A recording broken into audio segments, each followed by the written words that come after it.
Olá, internauta que nos acompanha por meio do nosso site ou das nossas redes sociais. Hoje recebemos a visita do candidato ao Senado pelo PL, o deputado Paulo Martins. Olá, Paulo, muito bem-vindo aqui ao Jornal Presente. É um prazer estar aqui para conversar com vocês. Paulo, a gente está chegando na reta final da campanha. O senhor pretende mudar alguma estratégia para alavancar a sua campanha, angariar mais votos?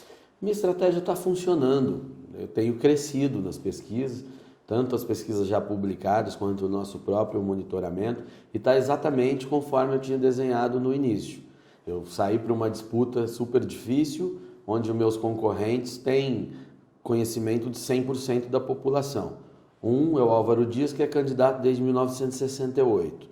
O outro é o Sérgio Moro, que ocupou as manchetes dos jornais pela Lava Jato nos últimos 5, 6 anos e também pela sua saída controversa do governo.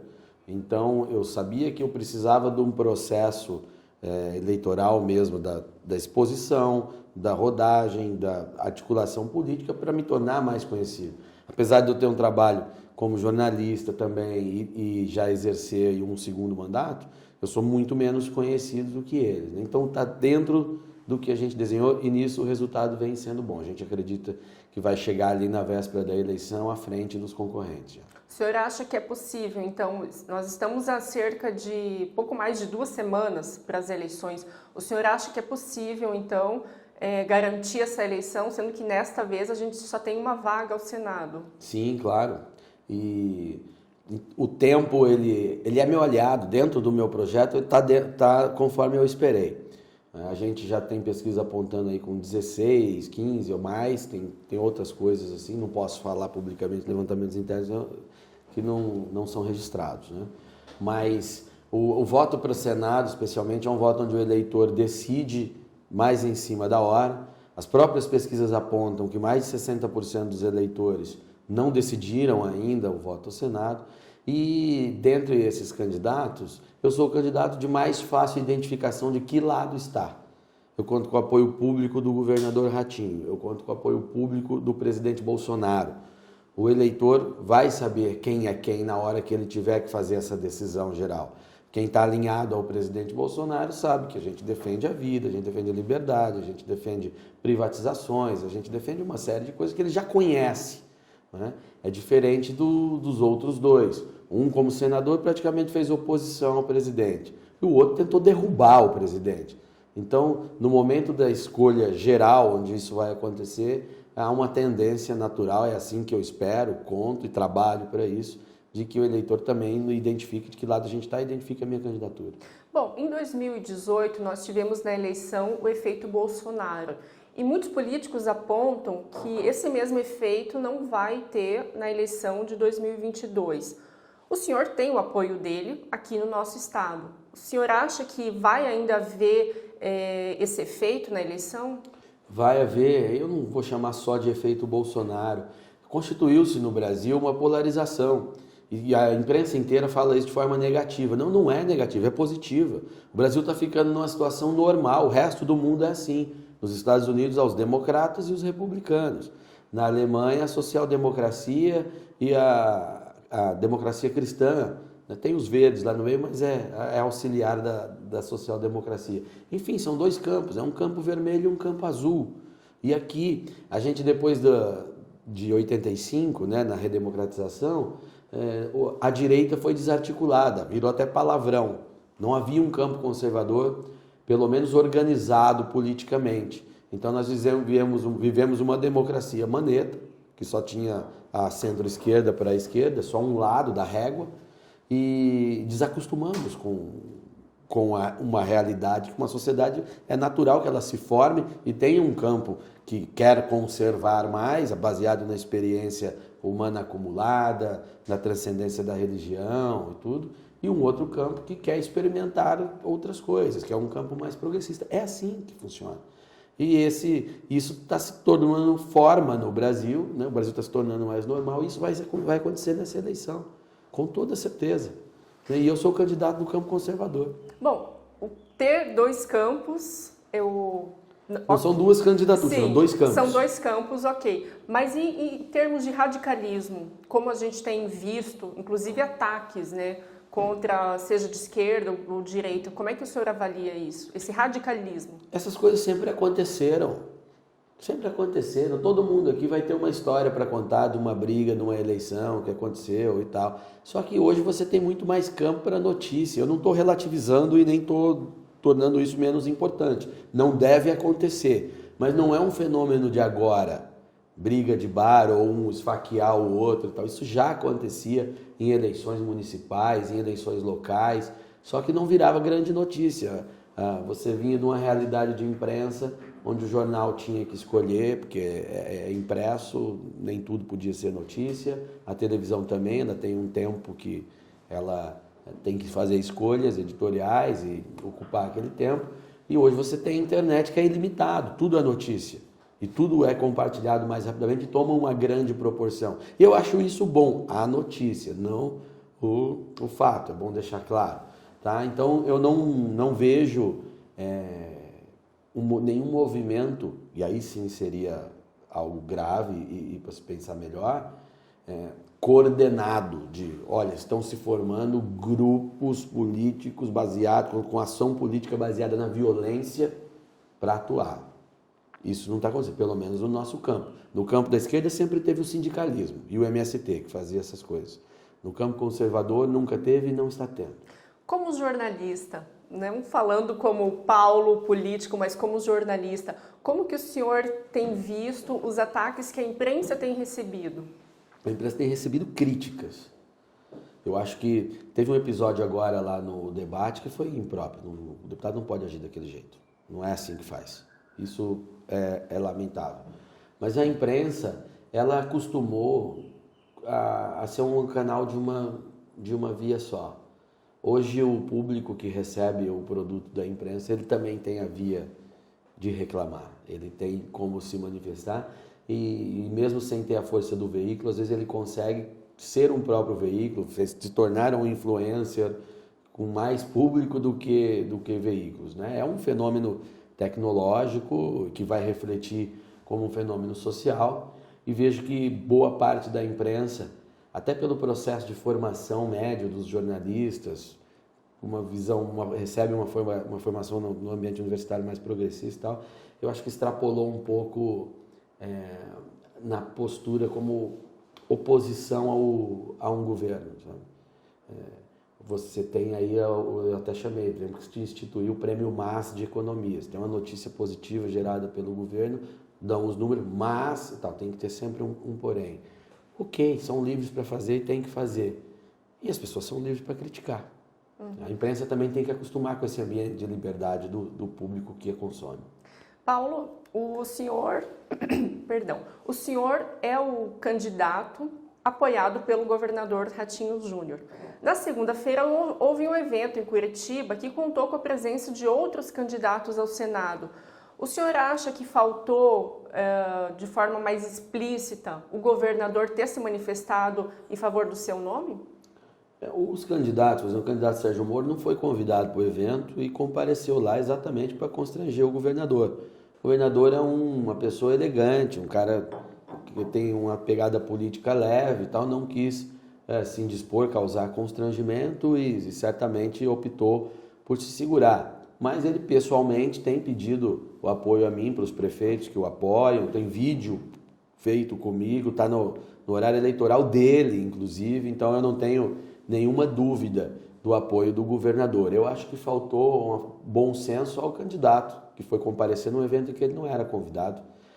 Lá foi no restaurante Madalosso, né, um tradicional frango com polenta em Santa Felicidade, em Curitiba. Se eu soubesse que o Sérgio Moro gostava tanto de frango com polenta, eu mandaria entregar na casa dele, ele não precisaria ter passado essa vergonha. E esse apoio do governador é decisivo na sua campanha? É muito importante, é muito importante. Exatamente também por essa identificação de lado que nós estamos, porque o governador também enfrenta o Campo Vermelho. O candidato contra ele é o Roberto Requião. O homem sempre foi o petista dos sonhos do PT, finalmente agora eles estão juntos. É o homem que diz que o direito de propriedade só pode ser reconhecido se tiver a assinatura de Deus. Ou seja, é um discurso comunista mesmo, ele não reconhece o direito de propriedade.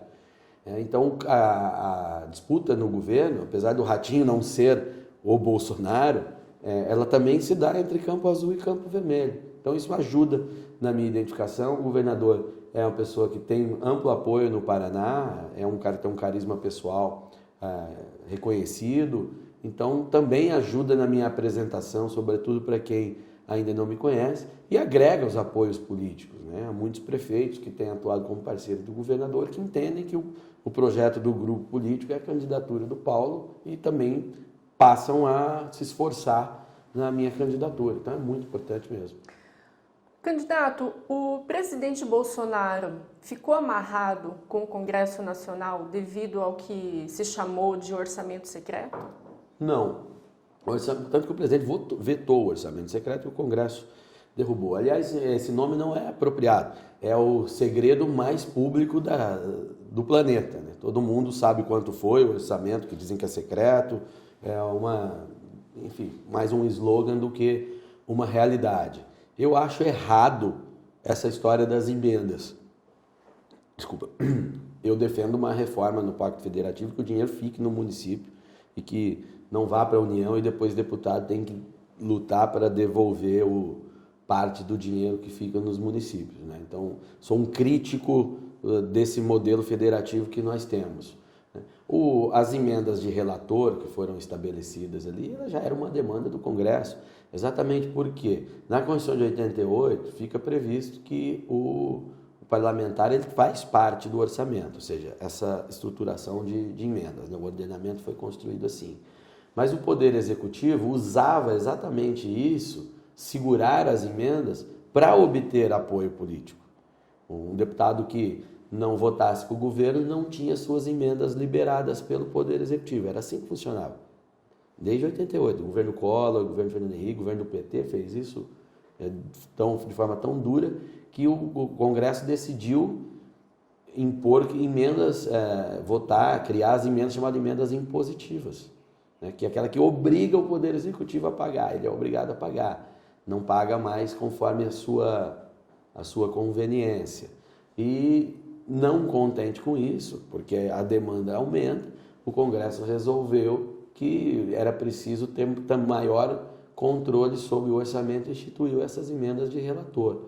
Mas é tudo dentro do orçamento, elas não são secretas, elas não está escondido, é um dinheiro que surge conforme vem sendo colocado. Eu entendo que virou um slogan e vira uma referência para a gente falar, até eu em ato falho falo, mas a definição não é bem essa. Mas ela decorre, na verdade, de uma estruturação que eu entendo errada, federativa.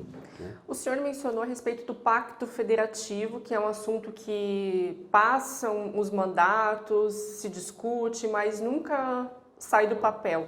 Por que há tanta dificuldade em avançar nesse tema? Primeiro que é muito difícil. Quando a gente fala em Pacto Federativo, a minha crítica, concentra-se muito poder na União. Os estados ficam com menos e o município fica com quase nada. Só que 100% das pessoas moram nos municípios. E o município tem cerca de 9% da receita para resolver os problemas das pessoas. Os problemas que as pessoas lidam ali sob estruturas públicas. Então tem que mudar. Por que não muda? Porque, primeiro, que quem assume o poder central não quer abrir mão de poder. Você tem um problema aí. Até a própria construção desse sistema, ela vem disso. Quando o Getúlio Vargas dá o golpe ali na Revolução de 30 e assume o poder, e aí depois isso é instituído na Constituição de 37,